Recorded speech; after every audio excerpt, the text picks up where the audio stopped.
네, 오늘 짱늘장 2부 순서로 돌아왔습니다. 오늘 금요일입니다. 오늘 장이 좀 잘 마무리돼야지 이번 한 주 마무리가 잘 되는 느낌일 텐데요. 자, 조금 전 오늘 장이 끝났습니다.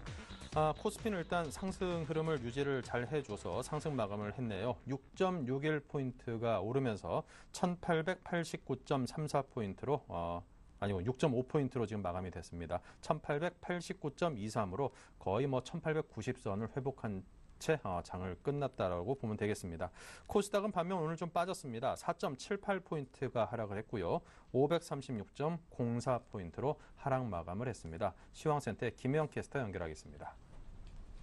네, 시황센터입니다. 한 주를 마감하는 금요일장 마감 시황 알려드립니다. 자, 먼저 코스피 지수입니다. 오늘 삼성전자가 7거래일 만에 반등에 나선 가운데 코스피 지수도 나흘 만에 반등세가 나왔습니다. 전일 워낙 많이 빠진 데다 오늘 기술적 반등 흐름이 나와줬는데요.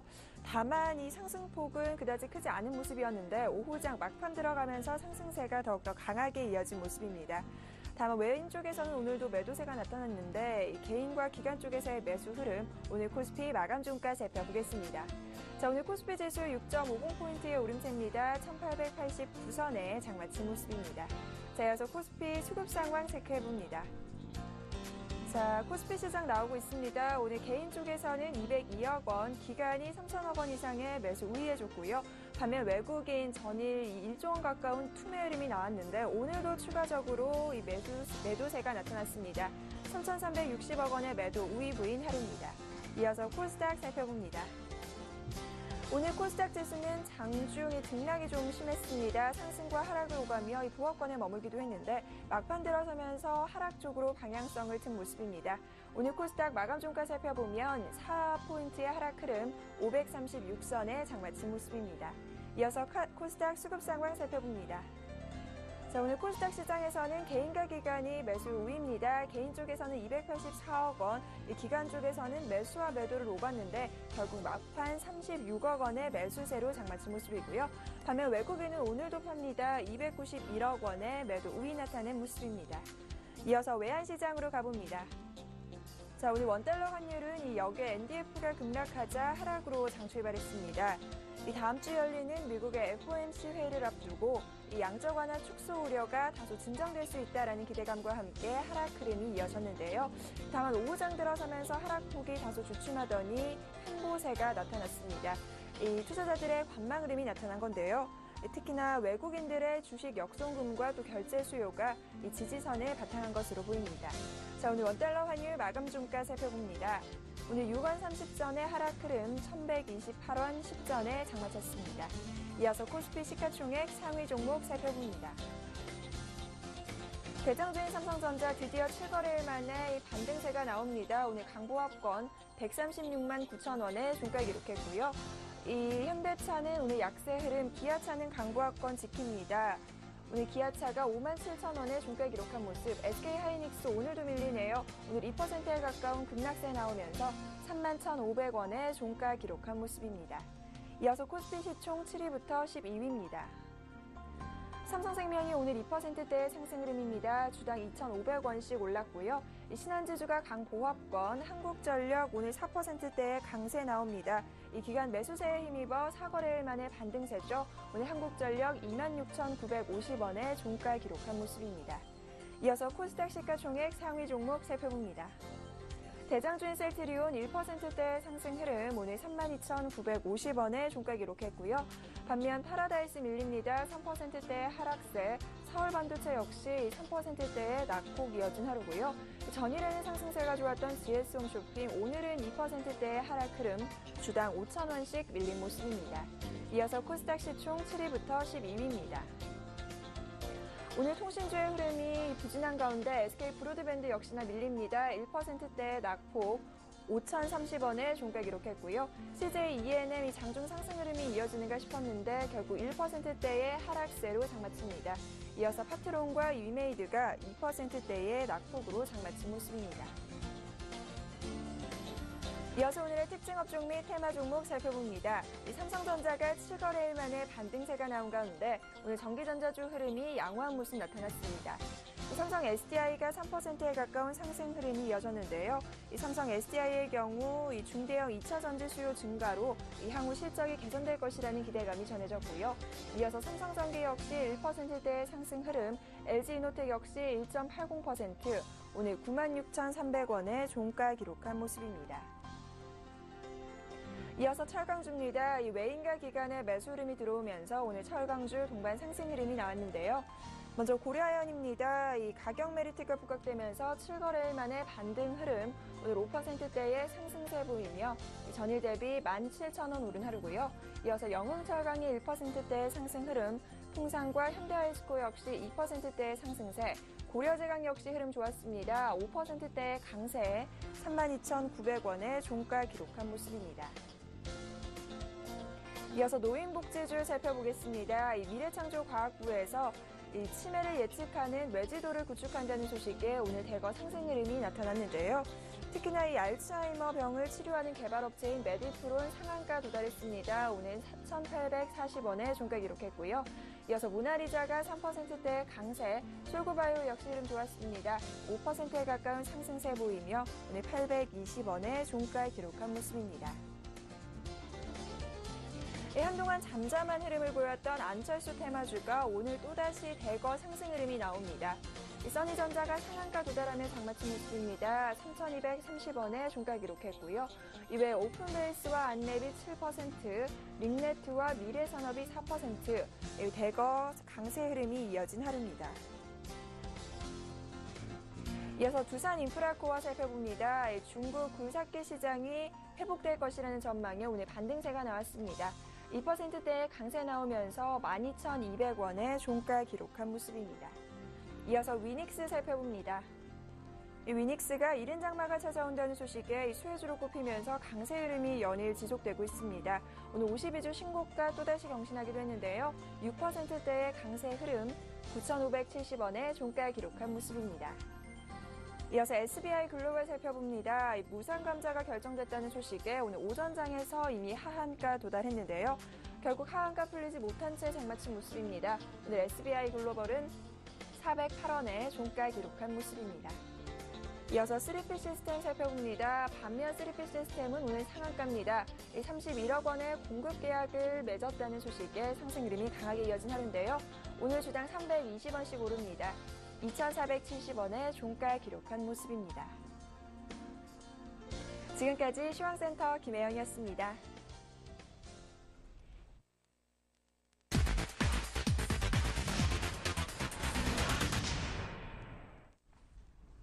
네, 대신증권 리서치센터의 김영일 연구원을 연결해서 오늘 마감 등에 대한 분석을 듣겠습니다. 안녕하십니까? 네, 안녕하십니까? 네, 먼저 오늘 장 정리부터 해주십시오. 예, 금일 전일 미국 시장이 경제지표 호조로 1% 이상 상승했음에도 불구하고 국내 증시는 오늘 6.5포인트 상승한 1889.24포인트로 마감을 했습니다. 이번 주 코스피는 주간 단위로 1.8% 하락을 했는데요. 일단은 지수가 1900포인트를 이탈을 하면서 심리적인 지지선이 무너지는 모습을 보였습니다. 하락을 주도했던 부분은 역시 삼성전자가 이제 연중 최저치를 기록했다는 부분들이 상당히 심리적으로 좀 시장에 좀 안 좋은 영향을 미쳤는데요. 그 과정에서 외국인들이 최근에 6일 연속 순매도를 보이고 있다는 점은 투자 심리를 다소 악화시키고 있는 상태입니다. 외국인들은 최근 이번 주에 2조 2천억 원 수준을 매도를 하고 있습니다. 연초 이후에 좀 매도세가 3월 이후에 좀 지속이 되고 있는 상황에서 최근 들어서 매도 강도가 상당히 좀 강해지고 있는 그런 상황인데요. 국내 증시뿐만 아니고 신흥 증시 쪽에서도 여전히 지금 외국인들의 매도세가 좀 지속이 되고 있는 상황이기 때문에 외국인들의 수급이 본격적으로 좀 개선되기까지는 다소 좀 시간이 필요하지 않나라는 그런 생각입니다. 이 다음 주 이후에는 일단은 이번 주까지도 외국인들의 좀 매도 물량이 좀 나오고 있는 상황인데요. 뱅가드 이슈가 이미 조금 80%, 90% 가까이 좀 진행이 된 상태이기 때문에 이들 물량이 남은 수준은 대략 1조 원도 현재 지금 안 되는 것으로 좀 판단이 됩니다. 외국인들의 매도 압박은 다소 다음 주로 이제 접어들수록 조금 둔화될 것으로 좀 보이고요.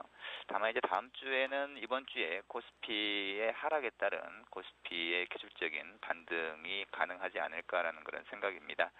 다음 주에는 그 FOMC와 그리고 유럽 이벤트에 대한 시장에 좀 기대감이 좀 생기지 않을까라는 그런 생각인데요. 6월 FOMC에서 비록 양적 완화 축소에 대한 논의가 시작되었음이 확인되더라도 연준이 경기 판단에 대한 강한 자신감을 내비친다면은 아마 그 주가 조정을 마무리하는 그런 시그널이 될 것으로 좀 예상이 됩니다. 네. 네. 자, 그렇다면 이제 다음 주 흐름이 좀 어떨지 궁금합니다. 다음 주에는 상당 부분 좀 호전될 가능성이 있어 보이는지요? 수급 쪽에서는 여전히 외국인들의 매도세는 조금 더 진행형으로 갈 것으로 좀 예상이 됩니다. 이번 주에도 2조 2천억 원 수준을 지금 매도를 하고 있는 상태이고요. 아직 뱅가드 물량이 1조 원가량 현재 남아있는 상태이기 때문에 국내 투자자들이 적극적으로 매수에 좀 동참하기는 다소 좀 어려운 그런 상황입니다.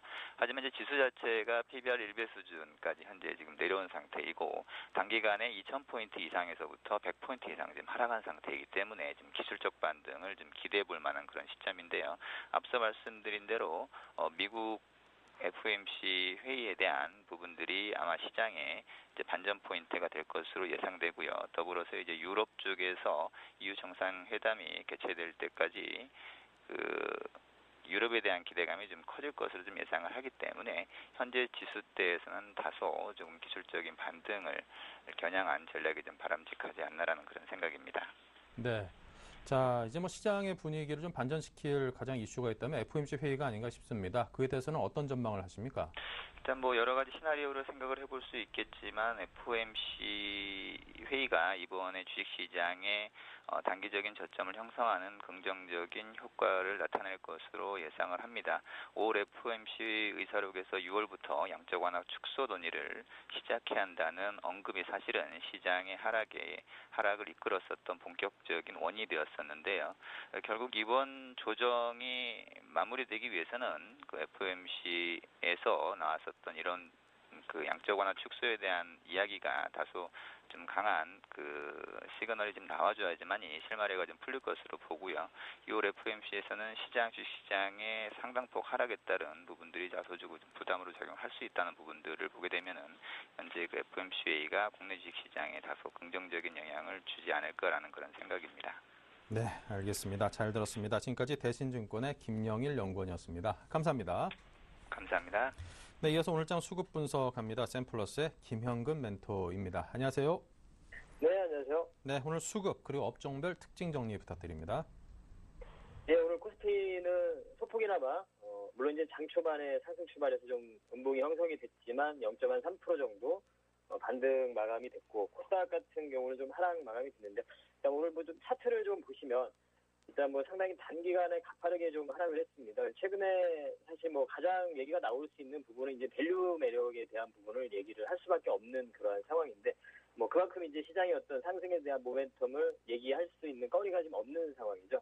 하지만 이제 다음 주에 18일, 19일이죠. FOMC에 대한 회의에 대한 부분에서 단기적인 어떤 반등의 그런 모멘텀이 좀 될 수 있다고 보고요. 현재 지금 차트를 좀 길게 보시면 결국에는 지금 계속해서 지수는 현재 우리 국내 지수는 1900선과 2000포인트 안에 이렇게 이제 2050포인트 상단을 보자면 이 정도에 좀 갇혀 있었던 그런 구간이었습니다. 근데 최근에 그 부분이 좀 이탈이 되면서 이 1850포인트에 대한 이 추가적인 하락에 대한 저점을 좀 낮추는 이런 부분에 대한 우려가 조금 제기가 돼가고 있는 이러한 상황입니다.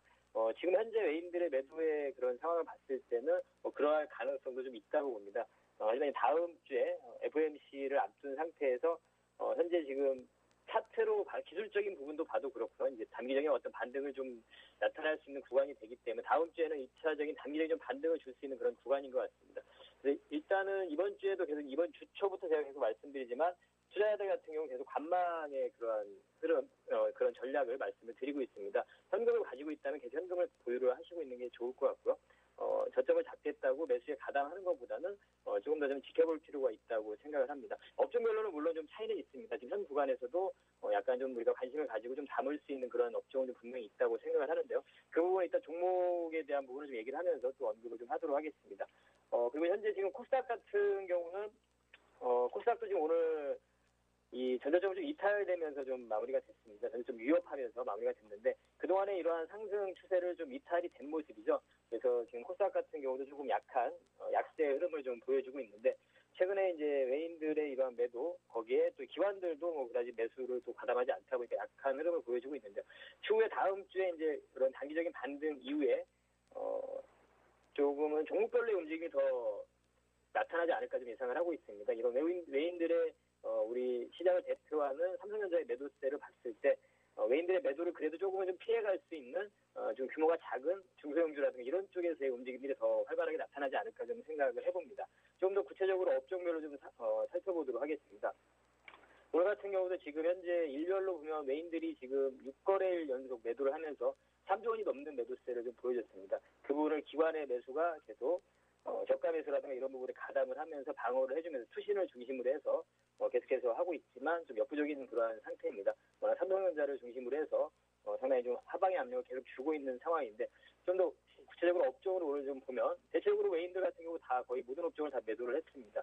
철강금속과 건설 쪽 수량적 매수를 하는 이러한 흐름을 특징적으로 볼 수 있겠고요. 건설, 현대건설이나 대림사름이 소폭 상승을 했고, 철강금속에서 고려아연이라는 종목이 상당히 오늘 강하게 좀 반등을 하는 그런 모습이었고, 기관 같은 경우는 전기전자를 중심으로 해서 뭐 운수 장비라든가 유통, 전기가스, 한국전력도 강하게 반등을 줬는데요. 뭐 화학이라든가 모든 업종에 걸쳐서 투신을 중심으로 해서 계속해서 저가 매수를 좀 하고 있다는 부분도 좀 생각을 해볼 필요가 있을 것 같습니다. 현재 아까 말씀드린 대로 단기적인 반등은 좀 예상이 된다. 다음 주에 FOMC 회의를 앞둔 상태에서 현재 밸류적인 부분과 FOMC 회의에서의 그런 버냉키의 발언이나 코멘트라든가 이런 부분으로 인해서 단기적인 반등의 모멘텀은 좀 있다고 보고 있습니다. 하지만 1차적으로는 단기적인 흐름이라고 보여지고, 앞으로 좀 어떤 탄력적인 어떤 상승장을 좀 논하기에는 조금 어려운局面인 것 같습니다. 그래서 최대한 좀 보수적인 관점에서 접근을 하시고, 기존에 좀 보유하고 있는 종목들의 리스크 관리 쪽에 더 치중을 하시는 게 더 좋을 것 같습니다. 네. 자, 그렇다면 오늘 장 상승과 하락의 양시장의 흐름이 좀 엇갈렸습니다. 오늘 장에서도 특징적인 흐름을 보였던 종목들이 있었을 텐데요. 어떤 것들이 가장 눈에 띄던가요? 네, 오늘 특징 종목으로는 삼성 SDI, 그리고 고려아연, 메디프론 세 종목을 좀 잡았는데요. 삼성 SDI 같은 경우는 여러분들 잘 아시겠지만 전기전자 섹터에 해당이 되는 그러한 종목이죠. IT 쪽에 최근 삼성전자가 상당히 좀 급락을 하면서 IT 쪽에 대한 좀 의구심도 좀 갖게 되고 이러한 구간입니다. IT 비중에 대한 부분은 분명히 좀 고려를 해야 되는 구간인 것은 같습니다. 현재 지금 IT 쪽에 삼성전자가 좀 무너지면서 최근에 보시면 기아차나 현대차 같은 경우는 그래도 최근 상승을 하진 못하지만 시장의 조정폭 대비해서 상당히 견조한 흐름을 보여주고 있습니다. 그래서 IT 쪽에서 어떤 비중 쪽을 얘기를 하자면 자동차 섹터에 대한 약간의 관심 부분 혹은 비중 확대 부분 이런 부분을 좀 말씀드리고 싶고요. 일단 특징 종목으로 삼성 SDI를 보면 중소형 2차전지 시장이 계속 성장이 기대가 되고 있습니다. 하반기에 태블릿 PC 중심으로 해서 모바일용 2차전지 수요 이 부분이 확대가 될 거기 때문에 그러한 부분에서 1분기 때는 사실은 삼성 SDI가 적자를 봤었죠. 2분기 때 흑자 전환이 예상이 되고 있습니다. 그래서 그러한 부분들을 서서히 좀 반영하면서 주가는 저점을 찍고 상승의 어떤 초기 국면 이러한 모습을 좀 보여주고 있습니다. 현재 시장이 상당히 어려운 국면이지만 최근에 좀 조정 이후에 다시 한번 재차 상승해주는 이러한 모습이 좀 긍정적으로 보이고요. 그리고 이제 수급적인 부분을 좀 확인을 해보면 오늘 같은 경우 이제 기관의 매수가 오늘도 강하게 좀 유입이 됐습니다. 투신을 중심으로 해서 외국인 같은 경우는 좀 매도가 나오고 있습니다만 기관의 매수가 워낙 강해서 오늘 상당히 좀 강한 흐름을 보여줬고요. 장기평선을 돌파되는 구간에서의 어떤 소화 구간 충분히 좀 관심을 가질 수 있는 IT 섹터 종목 중에서는 SK 하이닉스가 좀 지금 현재 매수하기 좀 부담스럽다는 이러한 종목들이 오히려 좀 낫지 않나 이렇게 생각이 듭니다. 삼성 SDI 같은 경우 특징 종목이면서 IT 쪽에서는 좀 관심을 가질 수 있는 그런 종목이라고 좀 말씀드리고 싶고요. 그리고 두 번째 특징 종목으로 이제 고려아연이라는 종목인데요. 이 종목이 이제 철강금속에 해당되는 종목인데 사실 이 종목이 오늘 강하게 반등을 준 특별한 이유는 좀 없다고 봅니다. 금값이 상승을 반등을 한 것도 아니고 상승한 것도 아니고 현재 지금 계속해서 지금 어려운 국면인데 저가 매수가 좀 유입되지 않았나 좀 보고요. 그리고 좀 중기적인 그런 관점의 자금이 아닌가. 현재 지금 그 증설에 대한 모멘텀을 얘기를 할 수가 있는데 그 부분 좀 상당히 좀 긴 시각에서의 그런 관점인데요. 2015년까지 해서 증설이 마무리가 되는데 그 부분에 있어서의 우리가 좀 중장기 관점에서는 서서히 그러한 중장기 자금이 좀 유입되지 않나 이렇게 좀 보여집니다. 그래서 오늘 지금 단연부 오늘 상승률로 봤을 때는 시장에서 가장 좀 눈에 띄는 종목이에요. 5.7% 정도 상승을 했는데 수급을 좀 확인을 해보면 역시 기관의 수급 거기에 최근에 이제 오늘이죠. 외국인의 수급까지도 강하게 좀 유입된 부분이 좀 특징적인 것 같습니다. 현재 어떤 단기간의 어떤 추세적인 상승의 그런 개념 보다는 뭐 중장기적인 관점에서 향후의 증설에 대한 그런 모멘텀을 가지고 있는 고려하여 이 부분도 좀 중기적인 관점에서의 수급은 좀 유입이 되고 있다. 이런 부분을 조금 생각하게 하는 특징 종목을 좀 고려하여는 좀 잡아봤고요. 그리고 세 번째 종목으로는 이제 메디프론이라는 종목입니다. 오늘 뭐 상한가를 갔기 때문에 아마 매매를 하기에는 좀 어려웠을 것 같은데요. 치매 조기 진단 서비스 구축을 위해서 정부에서 6천억대 자금을 투입을 한다, 지원한다 이런 부분이 나오면서 상한가에 안착이 된 그런 모습인데 이 종목은 이제 특징적으로 말씀드리는 부분은 우리가 한동안 이제 정책적인 부분을 조금 잊고 있었던 것 같습니다. 이 종목이 노인 복지 정책 쪽으로 분류가 되겠죠. 이러한 정책적인 부분에 관심을 좀 가질 수 있는, 다시 지속적으로 좀 관심을 가져야 된다는 이런 부분 다시 한번 좀 언급을 해드리고 싶어서 이 종목을 좀 소개를 해드립니다. 4,840원 상한가에 마무리가 됐는데 뭐 관련주로서는 모나리자라는 종목도 장중에 변동성이 상당히 좀 큰 모습이었는데요. 마무리는 한 2%대 상승으로 마무리가 됐는데 뭐 그런 변동성이 있기 때문에 추격 매수를 한다든가 이런 부분은 조금 자제를 하시고요. 다만 이러한 정책적인 부분 오늘 같은 경우도 최근에 뭐 좀 그러한 흐름들이 좀 약간씩 나타나고 있는 것 같습니다. 그래서 그러한 올해 계속해서 그러한 정책의 모멘텀이 있는 그러한 섹터들도 계속해서 관심을 가지고 좀 추적을 해야 되지 않나 이런 관점에서 이 메디프론이라는 종목을 특징 종목으로 말씀을 드리도록 하겠습니다. 삼성 SDI, 고려하연, 메디프론 세 종목을 특징 종목으로 잡아왔습니다. 네, 자 오늘의 특징주 세 종목 들었습니다. 앞으로도 좀 눈여겨봐야겠습니다. 지금까지 샘플러스의 김현금 멘토였습니다. 감사합니다. 네, 감사합니다.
네, 내일장 다이렉트 전략 시간을 이어가겠습니다. 오늘은 R&B 인베스트먼트의 조준성 이사님, 대신증권 강남 역삼센터의 정종국 대리님 두 분을 모셨습니다. 어서 오십시오. 네, 먼저 다이렉트 전략부터 살펴보겠습니다. 네, 주식을 살까 종목 선정법은 뭘 살까라는 질문을 드렸고요. 자, 조준성 이사께서는 분할 매수로 대응을 하자 일봉 33일 이동평균선 정배열 종목을 말씀하셨습니다. 종목은 NHN이고요. 정종국 대리는 코스피 코스닥 관망, 낙폭 과대주 주목하자 CJ제일제당이 종목입니다. 네, 먼저 분할 매수로 현 시장에 대응하자고 주문하신 조준성 이사님의 의견부터 듣겠습니다.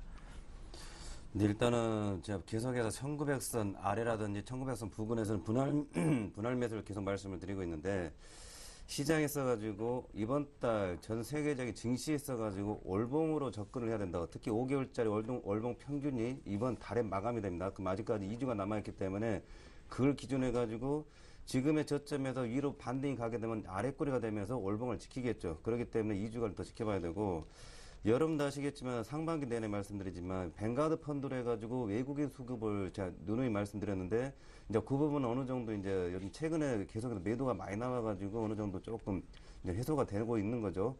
그러나 대신에 이제 경제적 미국 시장에 있어가지고 양적 완화와 경제 지표가 이제 하반기부터는 같이 이제 좀 치열하게 같이 싸울 것 같습니다. 대신에 아직 이게 시장에 있어가지고 양적 완화 축소의 어떤 출구 전략이 나오기에는 아직 준비가 안 됐죠. 그렇기 때문에 한 몇 달간은 계속해서 어떤 시장이 계속해서 뭐 마켓 리더들이 시장에 자꾸 화두를 던져봐겠죠. 한번 하겠다, 안 하겠다, 하겠다, 안 하겠다. 시장 반응을 자꾸 보면서 준비를 하라는 어떤 약간 신호도 되겠죠. 그러면서 어느 순간에 이제 뭐 어떤 더 연장을 한다든지 아니면 내년에 또 그냥 조용히 넘어가자 이런 얘기 나오는데 그 과정의 초기 단계이기 때문에 약간 두려움이 있는 거죠. 두려움이 있는 거죠. 그렇기 때문에 그런 걸 잘 봐야 되고 우리 같은 경우는 지금 시장이 어제 선물은 6월물 같은 경우는 굉장히 심할 거라고 말씀드렸는데 어제도 보셨겠지만 굉장히 심하죠. 특히 외국인 수급에 있어가지고 글로벌 증시가 요즘 보시게 되면 안 좋으면서 삼성전자 직격탄에 같이 그 매도가 삼성전자 굉장히 많이 나오면서 거기에 글로벌 증시에 안 좋은 어떤 매도 물량이 같이 섞여 있기 때문에 우리나라 수급이 굉장히 좋지 않습니다. 외국인 매도가 지금 요즘 뭐 주간 단위로 해가지고 뭐 조 단위로 뭐 하루에도 9천억 파는 날이 지금 두 번째나 나오고 있는데 그러면 수급에서 굉장히 벅차다는 느낌이 나는데 중요한 건 이제 특히 시장의 조정폭을 잘 보셔야 됩니다. 다우나 나스닥은 4월 달부터 5월 달부터 꾸준히 그래도 옆으로 기다 쭉 올라온 겁니다. 다우 나스닥이. 유럽 증시 있어가지고는 4월 달 후반기까지 프랑스라 영국이랑 독일, 프랑스 같이 밀렸었어요. 우리도 같이 밀렸었죠. 그때 1900 살짝 깨졌었고 우리도. 그러면서 4월 달에서 4월 후반부에 이제 반등이 강하게 들어갔죠. 전 세계 증시가 다우지수 뭐 신고가 갱신이라든지 뭐 이런 식으로 해가지고 굉장히 강하게 올라갔다가 빠지는데 최근에 빠지는 전 세계 증시에 있어가지고 다우나 나스닥은 그렇게 많이 안 빠졌어요. 독일도 약간 고점 대비해서 빠졌지만 저점 대비해서는 중간을 위치하는데 문제가 되는 거는 중국하고 우리나라하고 일본하고 대만 쪽이에요. 특히 중국이 아예 우리처럼 1900 깨져가지고 4월 저점보다 더 내놓은 상황이고 우리도 마찬가지로 4월달 저점 1900 언저렸지만 지금 뭐 1889 오늘 뭐 좀 반등이 들어왔는데 그 아래에서는 있는 거죠. 이게 질적으로 보면은 이쪽이 굉장히 좀 약간 안 좋은 거죠. 수급도 꼬였고 세계 경제에 있어가지고 어떤 구조 자체가 중국이라는 어떤 시장에 연접해 있기 때문에 부담이 많이 되는 거죠. 그런다고 해도 중국이 막 돈을 푼다. 일본이 돈을 푸는데 약간 거기 뻥카라는 이게 지금 자꾸 나오면서 안 먹히고 있죠. 근데 미국이나 유럽이 푸는 거는 그쪽도 좀 약간 봐야겠지만 일단은 그쪽은 권위가 있어서 그런지 몰라도 아시아권에 돈 푸는 거하고 그쪽에서 돈 푸는 거 좀 다른 약간 성격이 보이면서 시장 자체가 양변화되는 양상 보이는데 결론적으로 말씀드리면은 고점 대비해가지고 많이 밀린 상황에서 우리는 훨씬 많이 밀렸고 아직 반등당한 반등이 안 나왔습니다. 그리고 대신에 월봉을 보시게 되면은 차분히 한번 봐보세요. 월봉이 5개월 선을 딱 기준해가지고 살아있는가 안 살아있는가. 근데 우리나라 월봉 같은 경우는 좀 문제가 있어요. 차트를 보시게 되면은 종합주가의 차트를 보시게 되면은 그동안 꾸준하게 그래도 올라오기 때문에 그 전달 거기 5개월짜리 거기 월봉들이 낮아지고 좀 높은 게 올라가기 때문에 5개월짜리가 1977이니까 만약에 종가가 여기서 나왔다 하게 되면은 5개월짜리 깨졌죠. 근데 차트를 보실 때 이 흐름이 있어가지고 이 흐름은 살아있죠. 추세는. 지금 추세선이 안 그려지는데 이 마우스 제가 화살표 움직이는데 요 추세는 살아있죠. 근데 요 추세를 기준해가지고 이번 달에 1900 아래에서 마감이 되느냐, 1902에서 마감이 되느냐, 1902에서 마감이 되느냐, 1932에서 마감되는 게 좀 더 안정감 있죠. 근데 이번 달에 음봉을 박아가지고 1900 아래에서 마감이 되면서 다음 달부터 음봉 나오게 되면은 이제는 1800까지도 열어야 되는 어려운 시기가 갈 겁니다. 그래서 그런 기로에 있어가지고 이번 달에 굉장히 중요하고 그나마 이제 기대를 갖는 게 외국인 매도가 덜 나오는 데 있어가지고 주요 요인은 글로벌 자금이 있어가지고 글로벌 증시가 올라야겠죠. 그렇기 때문에 다우 지수라든지 독일 지수라든지 이런 쪽 월봉이 아직 이번 달까지 5개월은 아직 살아있으면 그쪽이 여유도 있고 제가 5주간은 많이 빠졌지만 5개월짜리 살아있기 때문에 아름다운 조정으로 봐도 된다 그렇게 말씀드렸죠. 근데 우리는 좀 터지는 게 좀 많아서 좀 약간 부담이 좀 많이 속상한데 그렇기 때문에 시장에 있어가지고 글로벌 증시의 어떤 흐름을 잘 봐야 되고 이번 달 중요한 건 1900 아래인가 1900 이해인가 대신에 1900 아래에서는 적어도 반등이 들어가도 1907, 80은 힘들다도 우리가 지난주 1930이었죠. 그 정도는 최소 정도 가지 않을까. 그렇기 때문에 이 아래 가격대는 어떤 그 지수 차원에서는 분할 매수로 대응을 하는 게 좋다. 그 말씀을 드리겠습니다. 네. 자, 코스피 코스닥 양시장을 좀 관망하자라는 의견을 정종욱 대리께서는 제안하시네요. 네, 저는 두 시장 모두 조금은 보수적으로 좀 관망하면서 좀 여유 있게 좀 지켜보는 게 좀 좋을 것 같습니다. 요즘 주식시장 정말 대응하기 너무나도 힘든 시장인데요.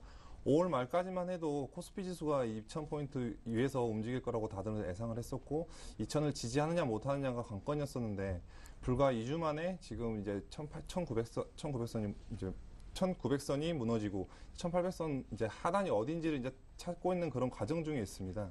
이런 과정 중에서 이제 그 전에 코스피가 많이 못 올랐을 때 유일한 유안이었던 게 코스닥 IT 부품주들, 뭐 갤럭시 S4라고 해서 해가지고 IT 부품주들이 계속해서 많이 올랐었는데 삼성전자 그 쇼크 한번 받으면서 IT 부품주도 좀 차트가 다 무너지면서 좀 많이 고점 대비해서 좀 많이 빠지는 부분이 있을 겁니다. 그래서 지금 개인 투자하시는 분들께서는 지금 시장을 어떻게 봐야 될지도 모르겠고 지금 들어가 있는 분들은 좀 손실이 나 있는 부분도 많이 있을 것 같습니다. 그렇다고 하지만 지금 시장 자체를 뭐 부정적, 긍정적 그런 관점에서 떠나서 그냥 한 발짝 멀리 그냥 매도보다는 그냥 한 발짝 멀리 바라보는 게 좋을 것 같고요.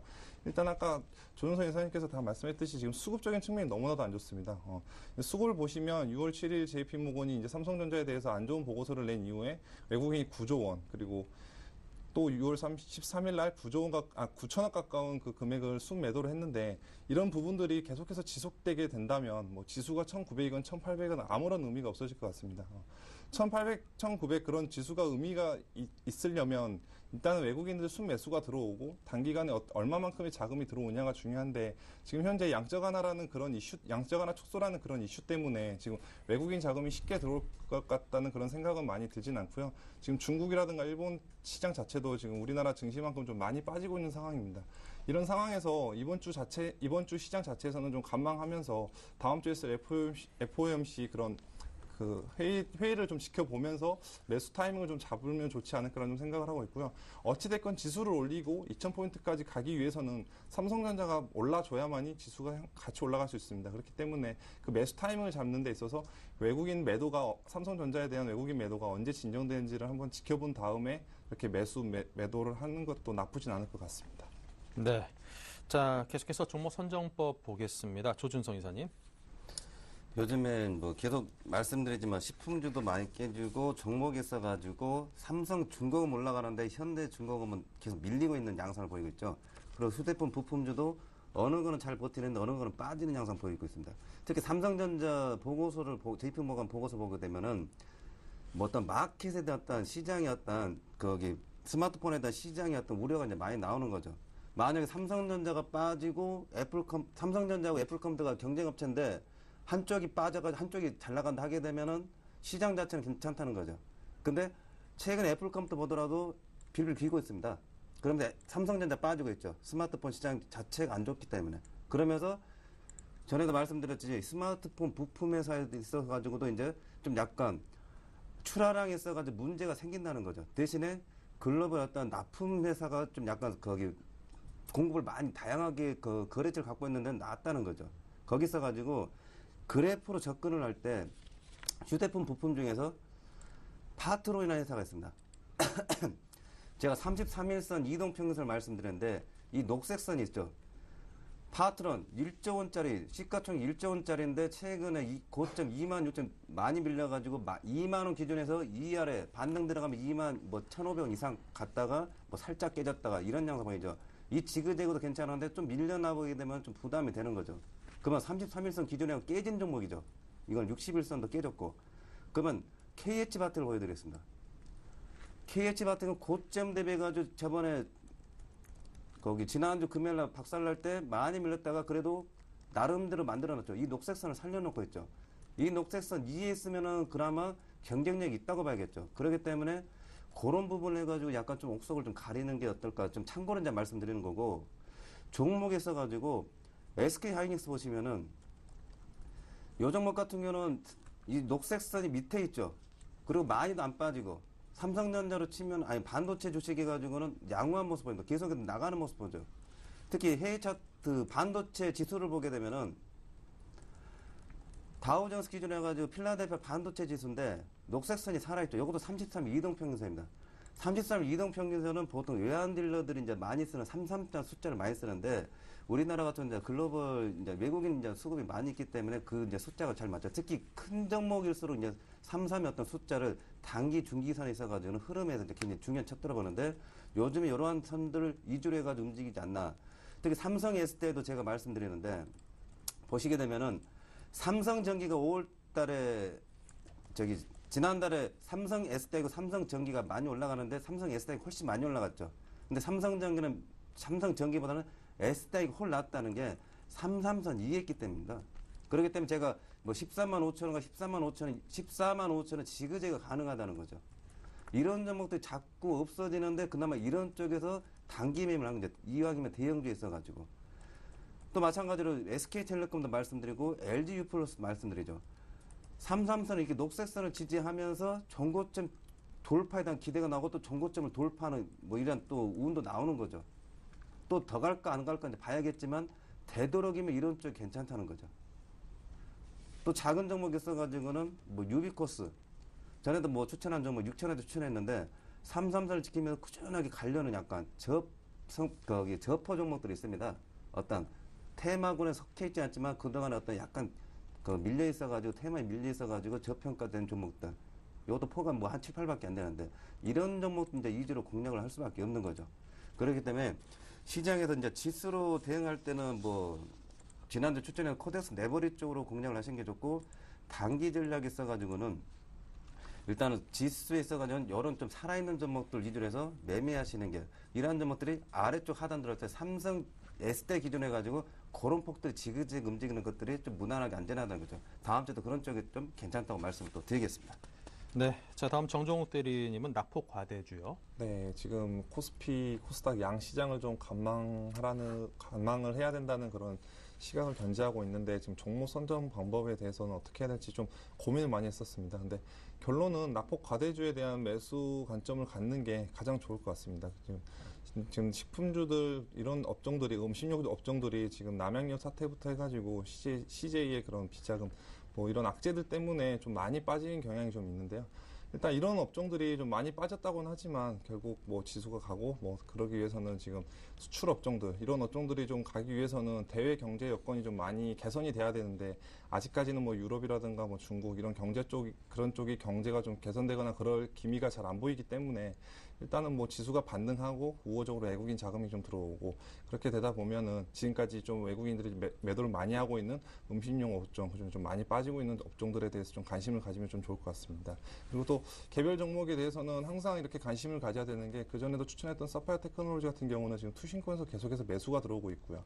그리고 파트론이라든가 이렇게 IT 부품들이 지금 삼성전자 쇼크 때문에 좀 많이 빠졌었는데 결국 삼성전자가 반등을 하면 거기에 딸려있는 식구들인 코스닥 그런 IT 부품주들도 또한 반등을 해줄 거라고 저는 생각하고 있습니다. 그렇기 때문에 삼성전자가 1, 2% 오를 때 그 코스닥에 상장되어 있는 그런 삼성전자 식구들은 1, 2%보다 더 급반등할 수 있기 때문에 그런 업종들에 대해서도 꾸준히 관심을 가지면 좀 좋을 것 같습니다.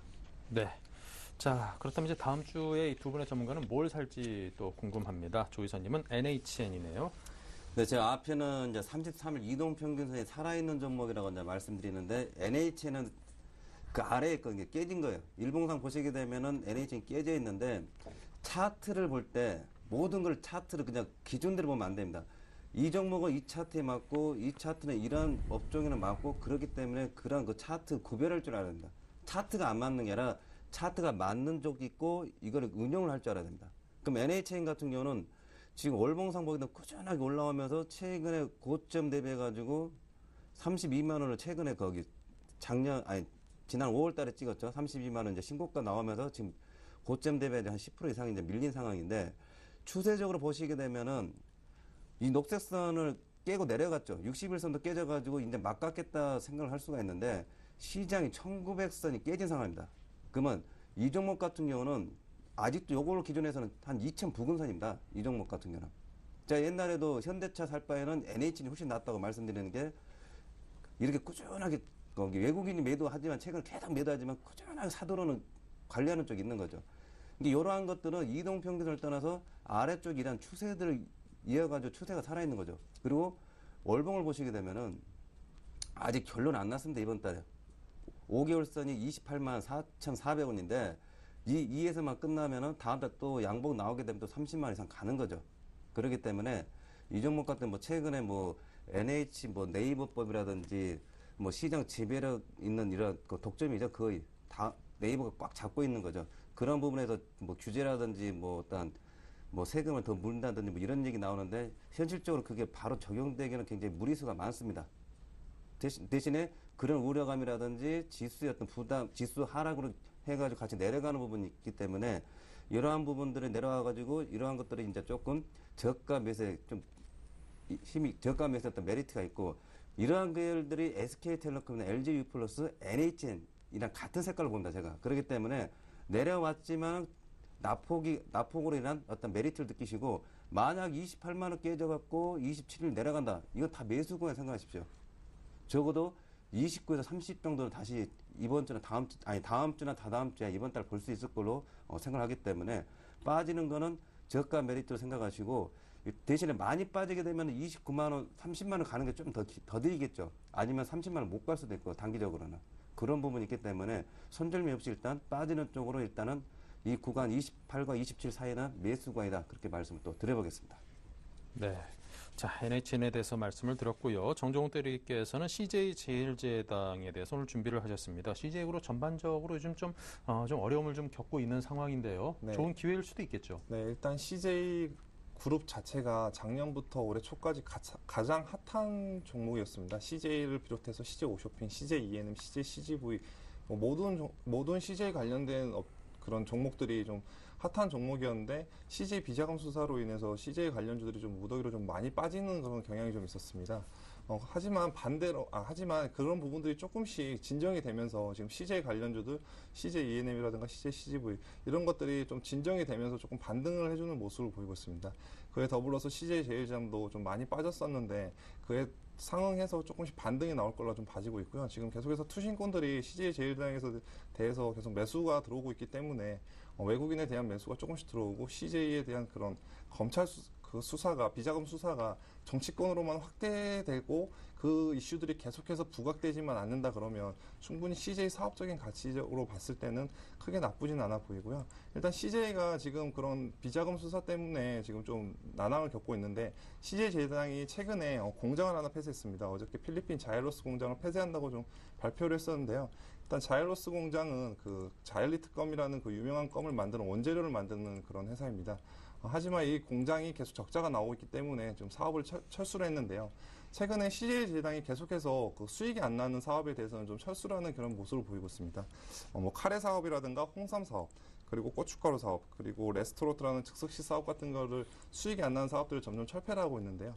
이런 부분들이 단기간에는 좀 악재로 작용해서 단기간에 좀 주가를 잡고 있을 수 있는 부분들이 있겠지만 어떻게든 회사가 뭐 사업을 확장하는 것보다는 내실을 다지면서 수익을 추구하는 그런 쪽으로 간다고 가는 방향으로 간다 그러면 CJ 제당이 지금은 좀 악재 때문에 빌빌 길 수 있겠지만 향후에는 뭐 충분히 지금이 저점으로 인식할 수 있고 향후에는 충분히 주가가 올라갈 수 있을 것으로 봐지고 있습니다.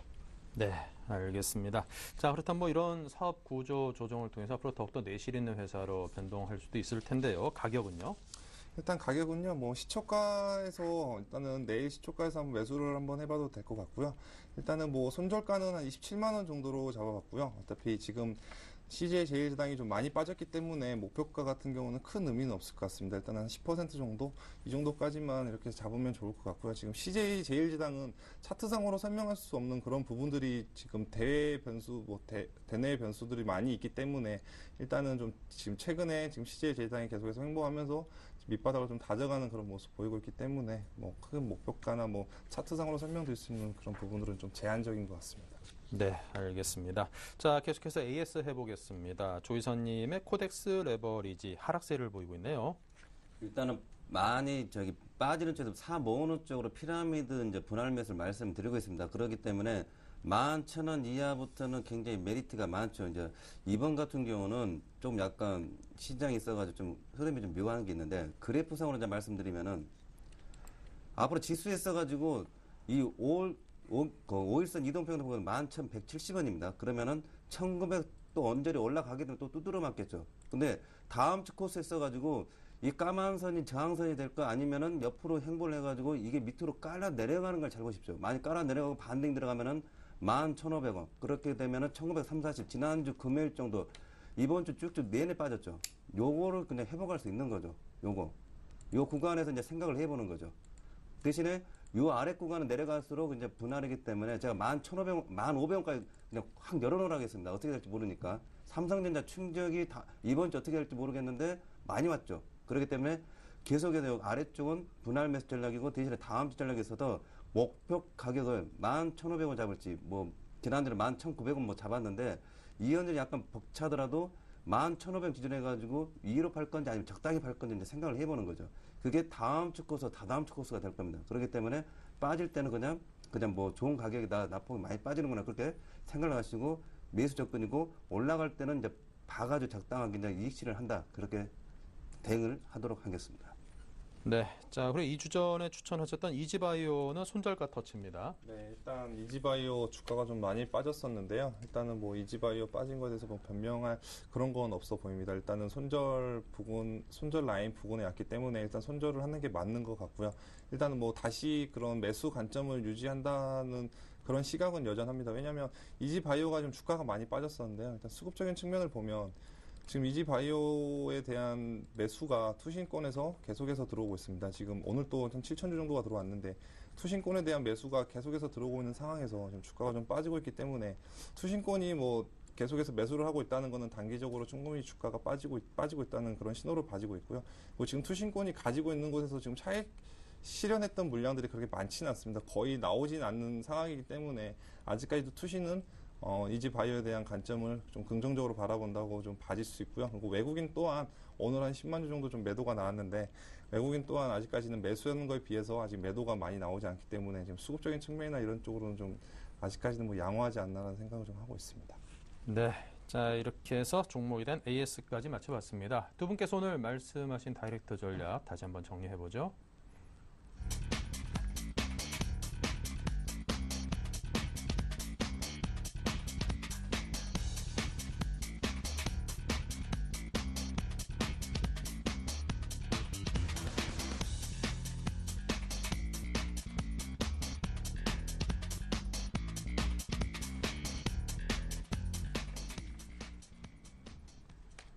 네, 오늘 이렇게 해서 다이렉트 전략 조준성 이사, 정정욱 대리 두 분과 함께했습니다. 감사합니다. 네, 자 이번 한 주도 주식 투자자 입장에서는 상당히 힘겨운 한 주로 기억될 것 같습니다. 하지만 오늘 금요일 마감하면서 코스피는 어느 정도 상승을 해주면서 다음 주에 대한 기대감을 좀 갖게끔 해줬으니까요. 그 밝은 면을 좀 보시고 주말 재밌게 잘 보내시고 월요일 날 뵙겠습니다. 감사합니다.